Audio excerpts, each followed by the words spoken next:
Hi friends, இன்றைக்கி 12th ஸ்டாண்டர்டில் வஉசியுடைய ஸ்வதேசி இயக்கத்தை பற்றி பார்க்கலாம்.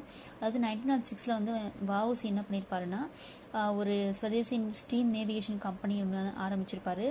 அந்த நிறுவனத்தை வந்து மொத்தம் வந்து பார்த்தோன்னா 10 லட்சம் மதிப்பீட்டில் 40,000 பங்குகளாக பிரித்து ஒரு பங்குக்கு 25 ரூபாய் வீதம் இந்த மாதிரி இந்தியர்கள், இலங்கை, அப்புறம் வந்து ஆசிய நாடுகளை சேர்ந்தவங்களுக்கு மட்டும் விற்பனை செஞ்சுட்டு இருந்தாங்க.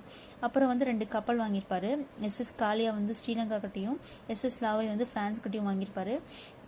தென் வந்து அப்போல்லாம் நார்த் சைடில் தான் வெறும் மெழுகுவர்த்தி, வளையல் அந்த மாதிரியான பொருள்லாம் செஞ்சுட்டு இருந்த காலத்திலேயே தமிழ்நாட்டில் அந்த சவுத் சைடில் வஉசி என்ன பண்ணியிருப்பாரு, கப்பலே வாங்கி விட்டுருப்பாரு.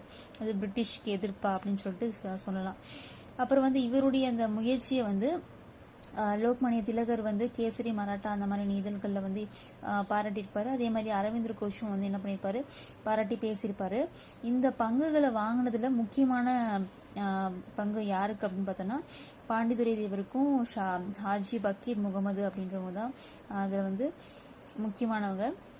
தென் வந்து பார்த்தோன்னா கோரல் நூற்பாலை வேலை நிறுத்தம் பார்த்தோன்னா, சூரத் மாநாடு முடிஞ்சு அவர் வந்து அரசியல் அமைப்பு தொடங்குறதுக்கோசரம் அந்த பணியெல்லாம் செய்யணும்னு திட்டமிட்டு இருந்தப்போ ஒரு நல்ல பேச்சாளரை வந்து அவர் தேடிட்டு இருந்தார். அப்போ தான் அவர் கண்ணில் வந்து சுப்பிரமணிய சிவா வந்து பார்த்துருப்பாங்க. அவர் வந்து 1907 வந்து பிப்ரவரி, மார்ச் மாதங்களில் வந்து தூத்துக்குடி கடற்கரையில் வந்து பார்த்தோன்னா பொதுக்கூட்டங்களில் பேசுவார். அதை பார்த்து வந்து ரொம்ப நல்லா பேசுவாருன்னு சொல்லிட்டு 2 பேரும் வந்து ஃப்ரெண்ட் ஆயிடுவாங்க. அப்புறம் பார்த்தோன்னா 2 பேரும் சேர்ந்து வந்து போராடுவாங்க. எதுக்குன்னா 1908 வந்து கோரல் மின் தொழிலாளர்கள் வந்து ரொம்ப மோசமான வேலை, ரொம்ப மோசமாக ட்ரீட் பண்ணுறாங்க அப்படின்னு சொல்லிட்டு இதை நடந்து அவங்களுக்கோசரம் வந்து போராடிருப்பாங்க. அப்போ தான் இந்த மார்ச் 1908 வந்து வேலை நிறுத்தம் வந்து ஈடுபடுவாங்க. இந்த மார்ச் மந்த்து கூட கரெக்டாக அந்த எந்த மந்த்துன்னு கேட்குறாங்க. ஸோ நல்லா பார்த்துக்கோங்க. இந்தியாவில் திட்டமிட்டு நடத்தப்பட்ட தொடக்கக்கால வேலை நிறுத்தங்களில் இதுவும் ஒன்றுன்னு சொல்லலாம். அதுக்கப்புறம் பார்த்தோன்னா தூத்துக்குடியில் வந்து அடிக்கடி இந்த மாதிரி கூட்டங்கள் நடத்தி தடை விதிச்சிருப்பாங்க. அதை தாண்டி தொழிலாளர்களுக்கோசரம் நிறைய பேச்சுவார்த்தைலாம் நடத்தி அதுக்கு வந்து ஒரு முடிவு கொண்டு வந்திருப்பாங்க, கோரல் மில் ஸ்ட்ரைக்குக்கோசரம்.